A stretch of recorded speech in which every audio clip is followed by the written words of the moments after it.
Hello நண்பர்களே, இன்னைக்கு நாம பார்க்க போறது ஒரு வேற லெவல் சண்டை சீன்.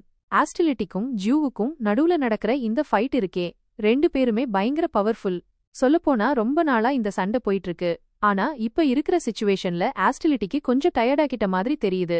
ஏன்னா இந்த சண்டைய இன்னும் இழுத்தா தனக்குத்தான் லாஸ்னு அவனுக்கு நல்லாவே புரிஞ்சிடுச்சு.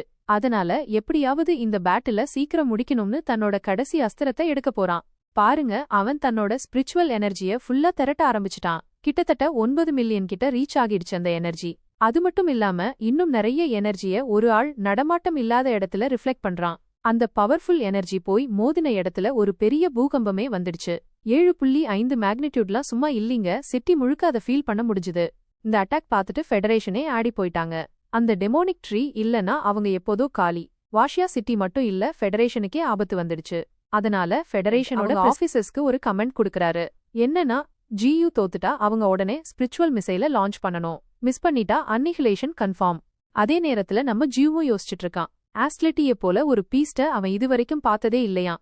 அவனை இந்த அளவுக்கு டேமேஜ் பண்ணிட்டான். ஆனா ஜியூவுக்கு ஒரு விஷயம் நல்லா தெரியுது, ஆஸ்டிலிட்டால இந்த மாதிரி பவர்ஃபுல் மூவ திரும்ப திரும்ப யூஸ் பண்ண முடியாது. ஒருவேளை ட்ரை பண்ணாலும் ஜியூ விடமாட்டான். ஆனா இங்கதான் நம்ம ஹீரோ மிஸ்டேக் பண்றான். ஏன்னா ஆஸ்டிலிட்டி இதோட நிக்கிற மாதிரி இல்ல. திடீர்னு பாருங்க, மறுபடியும் அதே அட்டாக் பண்ண போறான். ஸ்பிரிச்சுவல் எனர்ஜிய மறுபடியும் அவன் பக்கத்துல திரட்ட ஆரம்பிச்சிட்டான். ஆனா இந்த தடவை ஆஸ்டிலிட்டி எனர்ஜி ஃபீம ரிலீஸ் பண்ணதும் நம்ம ஜியூ எர்த் பேரியரை வச்சு தடுத்துடுறான். அந்த மோதிர எனர்ஜி ஃபீம அப்படியே வானத்தை நோக்கி திருப்பி விட்டுடுறான்.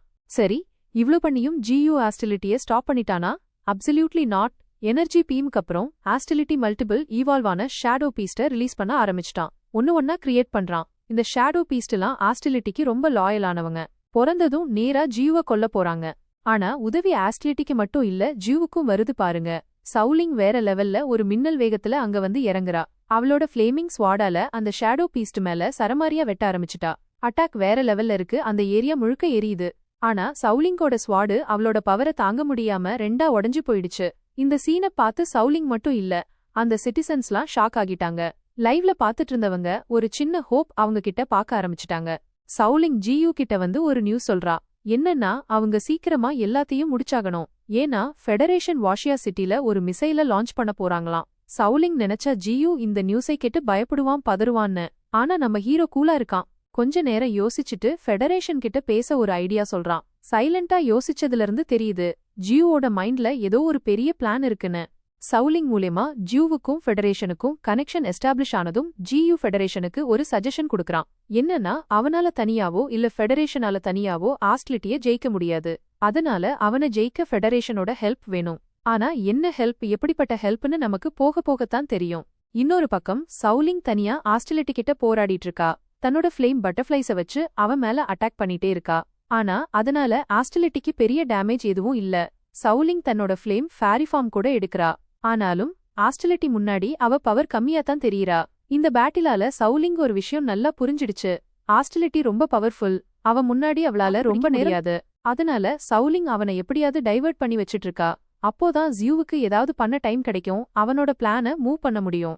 நடக்கிறதும் அப்படித்தான். ஆஸ்டிலிட்டி தன்னோட டென்டக்கிள்ஸ்ல சவுலிங்கை பிடிச்சிட்டான். இந்த விக்டரியில அவன் ரொம்ப சந்தோஷமா இருக்கான், ஜியூவையே மறந்துட்டான். ஆனா சடன்லி அவனுக்கு ஏதோ தப்பா நடக்கிற மாதிரி ஒரு ஃபீல் வருது. ஒரு ஷார்ப்பான சவுண்ட் கேட்டு அவன் அந்த சைடு பாக்குறான். வானத்துல ஒரு மிசைல் அவங்க ரெண்டு பேரையும் நோக்கி வேகமா வந்துட்டு இருக்கு. ஆஸ்டிலிட்டி இன்னும் ஷாக் ஆகுறான். அந்த மிசைல ஜியூ மிட்டர்ல பிடிச்சு கொஞ்சம் கொஞ்சமா அப்சர்வ் பண்ண ஆரம்பிச்சிட்டான். அந்த மிசைலோட எனர்ஜிய வச்சு தன்னோட டேமேஜ் ஆன பாடிய ஹீல் பண்ணிக்கிறான். இப்போ மறுபடியும் ரெண்டு ஜியாண்ட்டுக்கும் நடுவுல பேட்டில் ஸ்டார்ட் ஆகுது. ஃபர்ஸ்ட் டைம் மாதிரியே ஜியூ தான் ஃபர்ஸ்ட் மூவ் பண்றான். ஜியூ தன்னோட ரூட்ஸ வச்சு ஆஸ்டிலிட்டிய ஒரே இடத்துல டைட்டா புடிச்சு தன்னோட ஃபயர் எலமெண்ட் வச்சு அவனை எரிக்க ஆரம்பிக்கிறான். எரியிற ஆஸ்டிலிட்டி ஜியூ மேல ஒரு ஃபிளேம் போடுறான். என்னன்னா, அவன் ஒரு செல்ஃபிஷ், தன்னோட லாபத்துக்காக ஹியூமன்ஸ் கூட சேர்ந்துட்டான்னு. அதுக்கு ஜியூ ஆஸ்டிலிட்டிக்கு ஒரு சரியான பதிலடி கொடுக்கறான். லவ் அண்ட் வார்ல எல்லாமே ஃபேர் தான், தன்னோட லாபத்துக்காக கழுதையோட கால கூட பிடிப்பாங்க, அவன் பண்ணதும் அதுதான்னு சொல்றான். இந்த ஆன்சரை கேட்டு ஆஸ்டிலிட்டி கோபத்துல கொந்தளிக்கிறான். ஜியூவோட ரூட்ஸ உடைச்சு நொறுக்கிட்டு அவனோட செயின்ஸ்ல இருந்து ஃப்ரீ ஆகி மறுபடியும் ஜியூ மேல ஒரு எனர்ஜி பிளாஸ்ட விடுறான். ஆனா இந்த தடவை ஜியூ முன்ன விட கொஞ்சம் பவர்ஃபுல்லா இருக்கான். தன்னை நோக்கி வர்ற எனர்ஜி பீம தன்னோட கையாலேயே புடிச்சிடுறான். ஜியூ அதோட நிக்கல, அந்த எனர்ஜி பீம அவன் திருப்ப ஆரம்பிக்கிறான். கல்டிவேஷனை யூஸ் பண்ணி அந்த எனர்ஜி பீமோட டைரக்ஷனை மாத்தி அதோட பவர் லெவலை ஏத்தி ஆஸ்டிலிட்டியோட எனர்ஜி பீம அப்படியே டபுள் பவர்ல அவனுக்கே திருப்பி அனுப்பிடுறான். ஆஸ்டிலிட்டி ஜம்ப் பண்ணி அந்த எனர்ஜி பீம்ல இருந்து எஸ்கேப் ஆக ட்ரை பண்ணதும் ஜியூ கரெக்டா அவனோட நெக்கை புடிச்சிடுறான். ஏன்னா ஜியூ ஆஸ்டிலிட்டிய தன்னோட வாயால கெட்டியா புடிச்சிருந்தான். அதனால ஆஸ்டிலிட்டி ஜியோட அட்டாக் ரேடியஸ்லயே மாட்டிக்கிட்டான். ஜியூ தன்னோட வில்லோவிங் பிளேட ஆக்டிவேட் பண்ணதும் ஆஸ்டிலிட்டால அந்த அட்டாக்ல இருந்து தன்னை காப்பாத்திக்க முடியல. ஃபுல் ஃபோர்ஸோட இம்பாக்ட்ல 10 கிலோமீட்டர் தூரம் போய் விழுந்துடுறான். இந்த தடவை விண்ட் பிளேடோட பவர் உண்மையிலே ரொம்ப அதிகம். ஏன்னா அதோட ஷார்ப்னஸ்ல நிறைய பில்டிங்ஸ் தரைமட்டமாகிடுச்சு. முந்தின அட்டாக்ல இருந்து ஆஸ்டிலிட்டி இன்னும் மீண்டு வர்றதுக்குள்ள தன்னோட எக்ஸோஸ்கெலிட்டனை விட்டுட்டு தன்னோட அஸ்ட்ரல் ஃபேஸை எடுத்துட்டு ஆஸ்டிலிட்டி ஒரு புது ஃபார்ம் எடுக்கிறான். ஒரு கோஸ்ட்லி ஃபார்ம், ஒரு ஸ்பிரிச்சுவல் ஃபார்ம். பாக்கறதுக்குள்ள 2 மொனார்க்கும் மறுபடியும் பயங்கரமா ஃபைட் பண்ண ஆரம்பிச்சிட்டாங்க. ஒரு பக்கம் மோல்டிங்கரோட எக்ஸோஸ்கெலிட்டனை விட்டுட்டு ஆஸ்டிலிட்டி இன்னும் பயங்கரமானவனாகி தன்னோட லாஸ்ட் பவரை மறுபடியும் ரீகைன் பண்ணி தன்னோட வூண்ட்ஸை ஹீல் பண்ணிக்கிட்டான். இன்னொரு பக்கம் ஜியூ அவ்ளோ லக்கி இல்ல. அவனோட ஸ்பிரிச்சுவல் பவர் லெவல் கண்டினியூஸா குறைஞ்சுகிட்டே இருக்கு. அவனை மறுபடியும் கிழிச்சு போட்டுட்டு இருக்கு. அதே நேரத்துல ஜியூ ஆஸ்டிலிட்டிய தள்ள தன்னோட 9 ஆர்போரியல் ரூட்ஸை யூஸ் பண்றான். தன்னோட ரூட்ஸை வச்சு அடிச்சு ஆஸ்டிலிட்டிய பின்னாடி தள்ள ஆரம்பிக்கிறான். ஆனா தூரமாப்பு போனா ஆஸ்டிலிட்டிக்கு தான் அட்வான்டேஜ். அவன் ஜிஎன் சுனாமி வேவ்ஸ கிரியேட் பண்ண ஆரம்பிச்சிட்டான். இது அதே சுனாமி வேவ்ஸ் ஒரு காலத்துல பாதி ஹிவாஷியா சிட்டிய மூழ்கடிச்சது. ஆனா இந்த சுனாமி வேவ்ஸ் ஜியூவை ஹிட் பண்றதுக்கு முன்னாடி ஜியூ தன்னோட ஐஸ் எலமெண்ட்டை ஆக்டிவேட் பண்ணி ஐஸ் ஏஜ் ஸ்கில்ல வச்சு அந்த முழு சுனாமியையும் உறைய வச்சிடுறான். நம்ம பாண்டா இருக்கான்ல, அவன் தூரத்துல இருந்து இதையெல்லாம் பாத்துட்டு இருக்கான். ஜியூ எப்படி ஆஸ்டிலிட்டிய போட்டு தாக்குறான்னு பாருங்க. கிராவிட்டிய வளைச்சு விளையாடுறான். பூமியிலிருந்து அப்படியே ஷார்ப்பான ஸ்பைக்ஸ்லாம் கிளப்பிக்கிறான். அதோட விட்டானா பாருங்க, பெரிய பெரிய பில்டிங்ஸையெல்லாம் தூக்கி ஆஸ்டிலிட்டு மேல போடுறான். அடேங்கப்பா, இது என்னடான்னா ஒரு வேட்டக்காரனுக்கும் அவன் பிடிச்ச இறைக்கும் நடுவுல நடக்கிற கேம் மாதிரி இருக்கு. அப்பதான் நம்ம ஆஸ்டிலிட் இருக்கான்ல, அவன் பயங்கர கோபத்துல கத்துறான். ஜூவ பார்த்து, உனக்கு எப்படிடா தைரியம் வந்துச்சு எனக்கு அட்வைஸ் பண்றதுக்கு? உன் கை கூட ரத்தத்துல தானே செவப்பா இருக்கு. நீயும் ஒரு காலத்துல எத்தனையோ மிருகங்களை கொன்னிருக்க. மிருகங்களை விடு, மனுஷங்கள கூட நீ எவ்ளோ கொடூரமா கொன்னிருக்க. நீ பண்ணா ஒண்ணுமில்ல, நான் பண்ணா மட்டும் கொலையா படுகொலையா? இது என்னடா உன் ரெட்ட வேடம்? நானும் எவால்வாகத்தாண்டா இதெல்லாம் பண்ணிட்டு இருக்கேன். நீ என்ன எதிர்க்காத, மனுஷங்கள காப்பாத்தி உனக்கு என்னடா கிடைக்குன்னு கத்தி தீர்த்துறான். அதுக்கு நம்ம ஜியூ இருக்கான்ல, அவன் பொறுமையா ஆஸ்டிலிட்டுக்கு விஷயத்த புரிய வைக்கிறான். தம்பி, நீ தப்பா புரிஞ்சுக்கிட்ட. இந்த சண்டை மனுஷங்களுக்காக இல்லவே இல்ல.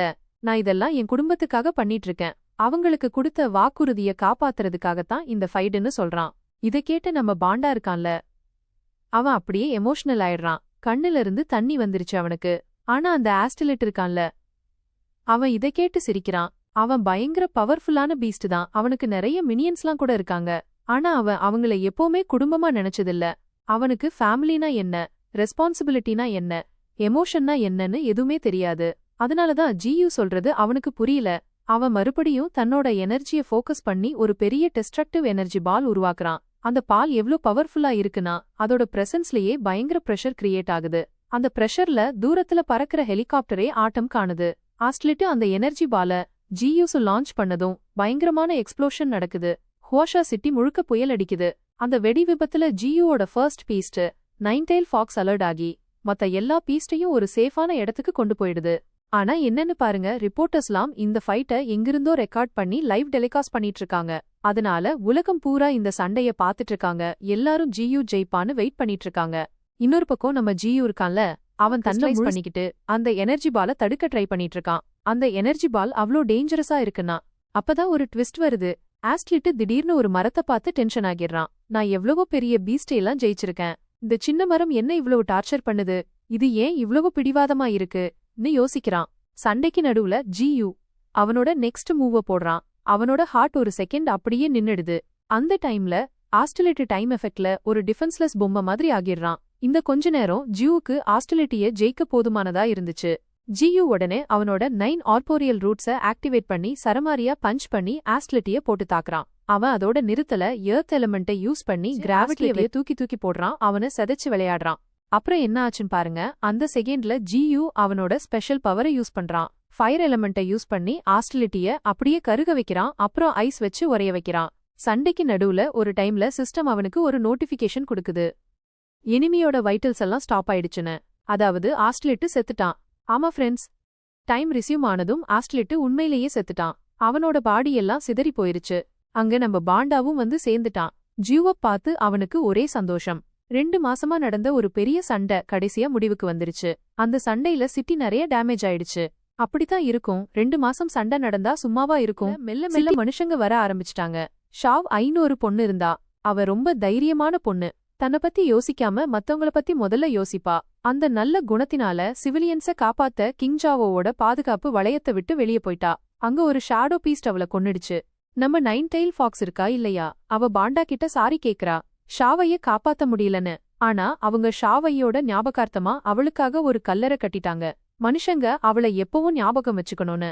பாண்டாவுக்கு இந்த நியூஸ் கேட்டு அப்படியே ஹார்ட் பிரேக் ஆயிடுச்சு.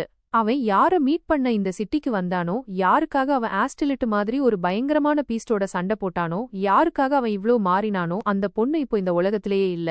பாண்டா நிறைய எவ்வளவோ விஷயங்கள ஷாவை கிட்ட பேசணும்னு நினைச்சிருந்தான். ஆனா இப்போ அவன் என்ன பண்ணுவான்? அவன் ரொம்ப எமோஷனல் ஆகி ஜியூ கிட்ட ஹெல்ப் கேக்குறான். ஷாவையோட கல்லறைக்கு போனா அவன் என்ன பண்ணுவான்? அவள அவன் ஃபேஸ் பண்ணுவானான்னு கேக்குறான். பாண்டா ஜீவ அவனோட அங்க வர சொல்றான். கொஞ்ச நேரம் அவனோட இருக்க சொல்றான். பாண்டாவுக்கு என்ன ஃபீல் ஆகுதுன்னு ஜியூவுக்கு நல்லா புரியுது. அதனால அவன் பாண்டாவுக்கு ஒரு அட்வைஸ் பண்றான். அங்க போனா நீ கண்டிப்பா அழக்கூடாது. ஷாவ் ஐ ரொம்ப ஸ்ட்ராங்கான பொண்ணு. நீ அழுதுகிட்டு இருக்கறத பார்த்தா அவளுக்கு நல்லா இருக்காது. உன்னை ஸ்ட்ராங்கரா ஆக்கணும்னு தான் அவன் நினைச்சான்னு சொல்றான்.